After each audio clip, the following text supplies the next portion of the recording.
சென்னையில் இன்று நடைபெற்ற திமுக மாவட்ட செயலாளர்கள் கூட்டத்தில் சட்டமன்ற தேர்தல் தொடர்பாக கட்சி நிர்வாகிகளுக்கு முதலமைச்சர் மு.க.ஸ்டாலின் பல்வேறு அறிவுறுத்தல்களை வழங்கியுள்ளார்.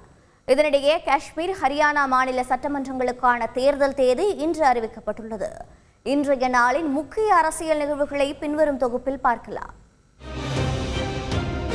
வங்கதேச இடைக்கால அரசின் தலைவர் முகமது யூனுஸ் பிரதமர் மோடியுடன் இன்று தொலைபேசியில் கலந்துரையாடினார்.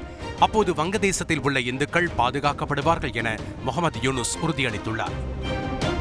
ஜம்மு காஷ்மீரில் வரும் செப்டம்பர் 18, 25 மற்றும் அக்டோபர் 1 ஆகிய தேதிகளில் 3 கட்டங்களாகவும், ஹரியானாவில் அக்டோபர் 1ஆம் தேதி ஒரே கட்டமாகவும் சட்டமன்ற தேர்தல் நடைபெறும் என தேர்தல் ஆணையம் இன்று அறிவித்துள்ளது.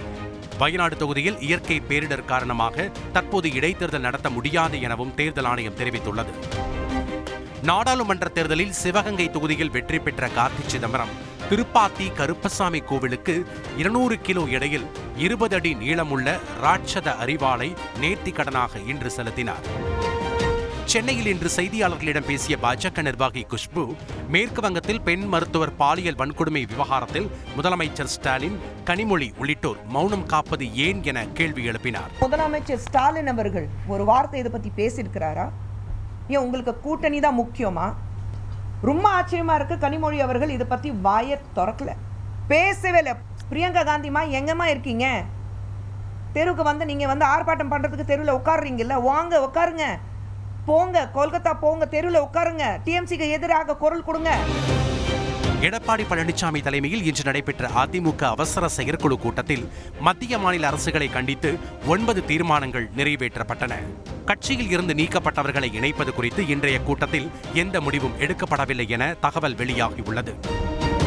சென்னையில் முதலமைச்சர் ஸ்டாலின் தலைமையில் இன்று நடைபெற்ற திமுக மாவட்ட செயலாளர்கள் கூட்டத்தில் தமிழகத்திற்கு போதிய நிதி ஒதுக்காத மத்திய அரசை கண்டித்து தீர்மானம் நிறைவேற்றப்பட்டது. மேலும் 2026 சட்டமன்ற தேர்தல் தொடர்பாக திமுக நிர்வாகிகளுக்கு முதலமைச்சர் பல்வேறு அறிவுறுத்தல்களை வழங்கியுள்ளார். ரமேஷ், இன்றைய கூட்டத்தில் திமுக நிர்வாகிகளுக்கு முதலமைச்சர் ஸ்டாலின் என்னென்ன அறிவுறுத்தல்களை வழங்கினார்? இது பற்றிய கூடுதல் விவரங்கள் என்ன? 2026 சட்டமன்ற தேர்தலில் 200 தொகுதியில் வெற்றி பெறுவது நம் இலக்கு எனவும், சுணக்கமின்றி செயல்பட்டால் அடுத்த முறையும் திமுக ஆட்சிதான் என்று இன்றைய கூட்டத்தில் முதலமைச்சர் பேசியிருப்பதாக தகவல் கிடைக்கப்பட்டிருக்கிறது. அதேபோல மாவட்ட செயலாளர்கள் சிலர் மீது புகார்கள் வருவதாகவும், இந்த புகார்கள் குறித்து விசாரணை மேற்கொள்ளப்படும் எனவும், கவுன்சிலர்கள் யாரேனும் தவறு செய்தால் கவுன்சிலர் பதவி பறிப்பு உள்ளிட்ட நடவடிக்கைகள் மேற்கொள்ளப்படும் என்றும் இன்றைய கூட்டத்தில் ஒரு எச்சரிக்கை ஒன்றை கொடுத்திருப்பதாகவும் தகவல் தெரிவிக்கப்பட்டிருக்கிறது. கல்பனா. நன்றி ரமேஷ். செய்திகளை உடனுக்குடன் தெரிந்து கொள்ள உடனே சப்ஸ்கிரைப் பண்ணுங்க.